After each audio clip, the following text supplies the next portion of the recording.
How to train yourself to have Skytelepathy. Hi, welcome back to School of Soul. I'm Adeline Atlas, 11 times published author, and this is the special series Become Magical, a practical training ground for the hidden gifts you were never taught to trust. In this lesson, we're going to explore how to train yourself to activate Skytelepathy, also called sky listening. If you missed the last video, we defined Skytelepathy as the intuitive ability to tune into the energetic frequencies of the sky, clouds, air, weather, light, and atmospheric shifts, and receive emotional, spiritual, or symbolic communication through observation. But now let's move from theory into action. The first thing to know is, this is not a gift reserved for a chosen few. You don't have to be a prophet, psychic, or clairvoyant. You simply have to practice presence. Because Skytelepathy is not a flashy superpower. It's a subtle sensitivity that sharpens over time. The sky speaks in rhythm, and your nervous system is the receiver. Let's begin with step 1. Create a receptive state. Skytelepathy requires a calm baseline. You cannot receive clearly when your nervous system is in fight or flight. That means before you even go outside, begin calming your system. You can do this with breathwork, meditation, or simply slowing down your body movements. One of the most powerful techniques I teach is the 5-5-5 breath. Inhale for 5 seconds, hold for 5, exhale for 5. Repeat until your heart rate settles. When you calm your body, your mind softens, and your intuitive channels begin to open. Step 2. Pick a dedicated sky spot.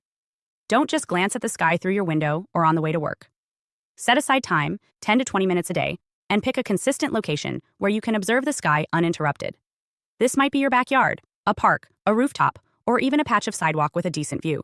What matters is that your brain begins to associate this spot with listening mode. Ritual builds receptivity. Step 3. Observe without interpreting. This is where most people get blocked. They stare up and try to make something happen. But Skytelepathy is not about forcing messages. It's about letting messages land. Start by just watching. Don't label the clouds or try to guess what they mean. Instead, ask, what do I feel while watching this cloud? Does the movement mirror anything in my own life? What emotion arises as the sky shifts? You're not decoding yet. You're absorbing. Step 4. Log what you perceive. Begin keeping a sky journal.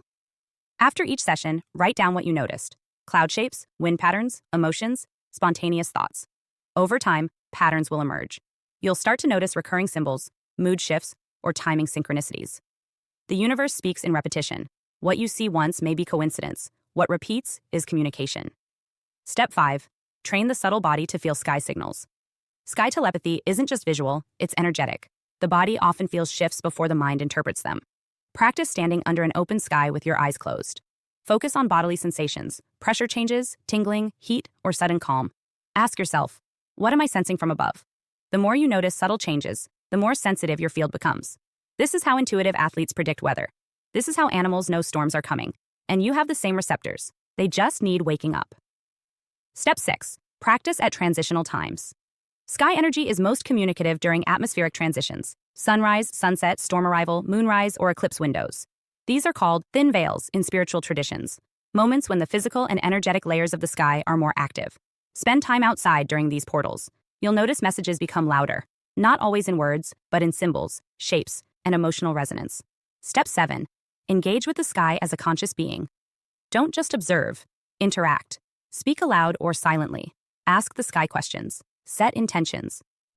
For example, you might say, show me what I need to see today, or send me clarity about my next step. This act of intention opens a channel. It's a two-way relationship. Skytelepathy is not passive, it's communion. Bonus practice. Mirror the sky in water. One ancient technique is to observe the sky reflected in water, such as a bowl, lake, or puddle. Why? Because water softens the visual field. It disorients logic and activates symbol decoding.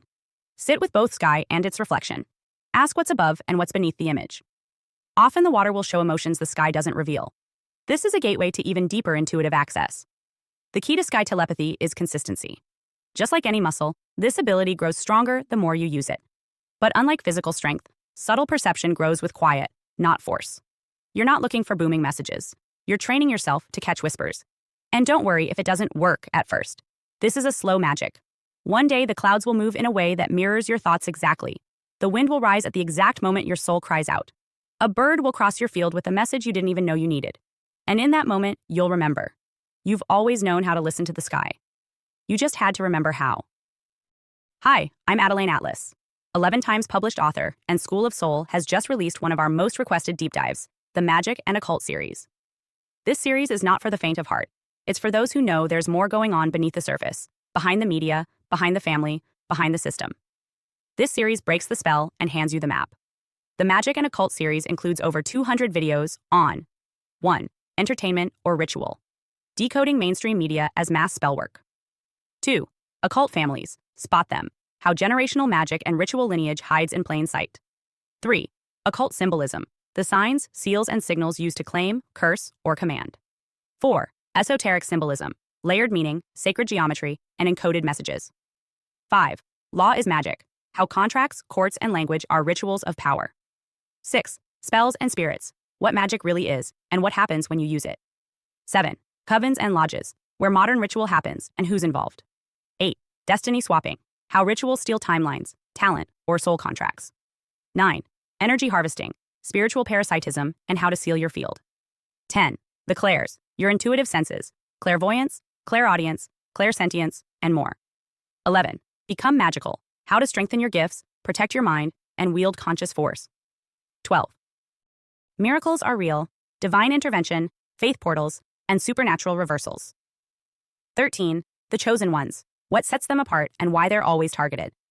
14. The black sheep, the generational breaker, often isolated by design. 15. Targeted individuals, spiritual and technological targeting of aware souls. 16. Gang stalking, organized spiritual and psychological warfare. This is the most revealing, most spiritually advanced, and most protective series SOS has ever released.